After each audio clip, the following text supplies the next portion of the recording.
Жыл сайын 21 ақпанда әлемде халықаралық ана тілі күні атап өтіледі. Ол 1999 жылдың қарашасында ЮНЕСКО-ның бас конференциясында жарияланды және тілдік мәдени әртүрлілік пен көптілділік ынталандыру мақсатында 2000 жылдан бастап бүкіл әлемде атап өтіледі. Бұл күн 1952 жылы 21 ақпанда қазіргі Бангладештің астанасы Даккада полиция оқтарының шеруге қатысты студенттердің өздерінің бенгали тілін қорғау үшін қайтыс болған оқиғаларды еске алу үшін таңдалды. Ана тілін өз-өзін тану мен ұрпақ байланысының көрінісі. Ол этностың тарихымен тығыз байланысты, оның берілген қамтамасыз етеді және оның өзіндік ерекшелігінің кепіліне айналды. Ол оның тасымалдаушылардың арасындағы ажырамас байланысты қалыптастырады және халыққа негіз болған. Тілдер адамның жеке басын және адамдардың тобын және олардың бейбіт қатар өмір сүруін қамтамасыз етуде маңызды рөлін атқарады. Жыл сайын халықаралық ана тілі күні белгілі бір тақырыпқа арналады.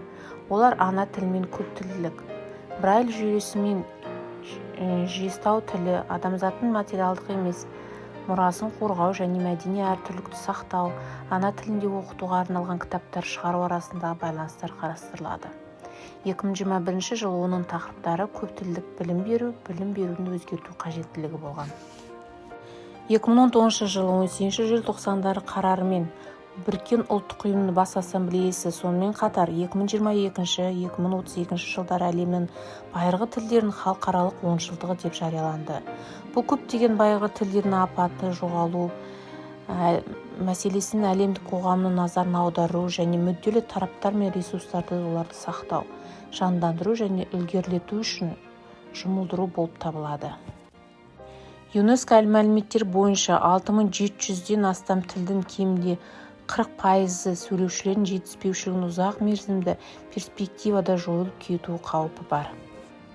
Дүниежүзілік тілдер атласында әдістемесіне сәйкес құжатталған 8324 ауызекі немесе жест ишара тілі болды. Олардың 7000-ға жуық әлі де қолданылады. Ең көп таралған 40 тілде жер халқының шамамен 3-тен 2 сөйледі. Олардың ішінде ең көп қолданылатын Қытай, ағылшын, орыс, хинди, испан, португал, француз және араб тілі. Адамзат тарихында жоғалып кеткен тілдердің нақты санын анықтау қиын.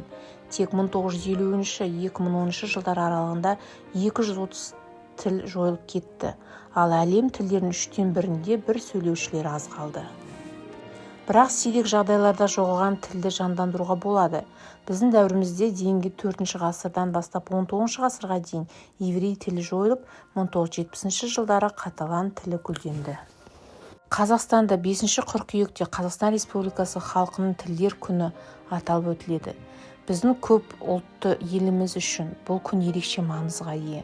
Олардың бірі бейбітшілік пен келісімі, 130 ұлт пен ұлыс өмірін суреттеген республиканың тұтастығын сақтау, қазақ тілін дамыту және тарату, жас ұрпақтардың мемлекеттік тілге, қазақ және басқа да халықаралық мәдениеті мен дәстүрлеріне құрметпен қарауы.